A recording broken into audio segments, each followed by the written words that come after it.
Good morning, everyone. I'm going to present a study comparing surgically induced astigmatism after 2.2 mm and 2.8 mm clear corneal incisions and phaco emulsification. Cataract is a leading cause of visual impairment worldwide, and surgery is the primary treatment for its management. Phacoemulsification is modern extracapsular cataract extraction surgery with implantation of posterior chamber intraocular lens, and it leads to corneal topographic changes like corneal steepening and flattening depending on location and size of the incision. Surgically induced astigmatism is a flattening effect induced by the incision made on the cornea and determines the refractive outcome of the surgery. It is influenced by the preoperative astigmatism, incision size, location, architecture, corneal thickness, rigidity, and wound healing. Previous studies have shown that smaller incision sizes help in reducing the surgically induced astigmatism and provide a better refractive outcome. Our aim was to compare surgically induced astigmatism between 2.2 mm and 2.8 mm incisions among different grades of cataract and phacoemulsification surgery, and to compare and better understand the corneal topography, pachymetry changes, along with variability of elapsed phaco time. It was a randomized prospective interventional study, which was conducted after approval from Institutional Ethics Committee, and written and informed consent was taken prior to enrollment. 130 eyes of 130 patients having senile cataract were included, and they were randomly divided into two groups. Group 1 was operated with 2.2 mm incision and group 2 with 2.8 mm, and following was the exclusion criteria.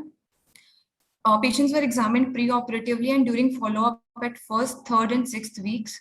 Corneal topography and pachymetry were evaluated using Pentacam. IOL power was calculated using LensStar 900. And all the patients underwent uncomplicated phacoemulsification surgery with foldable IOL implantation. Elapsed phaco time was recorded as displayed by the phaco machine. And surgically induced astigmatism was calculated using an online calculator available on drhill.com at first, third, and sixth week postoperatively. Both the groups had comparable baseline parameters. The mean surgically induced astigmatism was less in group 1 at all the follow-up visit, which was not statistically significant. And surgically induced astigmatism decreased from week 1 to week 6 in both the groups and increased with the increase in the hardness of cataract. There was no significant difference in post-operative K1 in both the groups. K2 value showed initial steepening at week 1 and then flattening occurred, which continued till week 6. The changes were significant at week 3 in group 2 and at week 6 in both the groups. Similarly, astigmatism showed an increase at week 1 in both the groups and then it decreased. The changes were significant at week 3 in group 2 and at week 6 in both the groups. Posterior keratometry value showed statistically significant steepening in the first post-operative week, followed by gradual flattening, which continued till 6 weeks. Posterior astigmatism increased in both the groups at week 1 and thereafter decreased and does not change significantly after 3 weeks. Elapsed phaco time increased with the increase in the hardness of cataract. Pachymetry differed significantly over first week in both the groups, where it increased due to increase in the corneal edema and decreased thereafter, stabilizing at 3 weeks.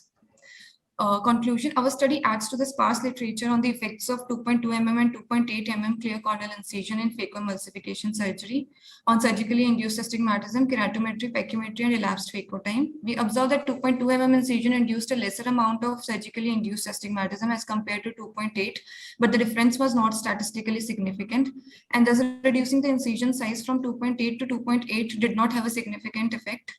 We also observed that posterior curvature changes and pachymetry get stabilized by 3 weeks post-operatively, but other parameters continue to stabilize by 6 weeks. So we recommend that spectacle prescription should ideally be given at 6 weeks.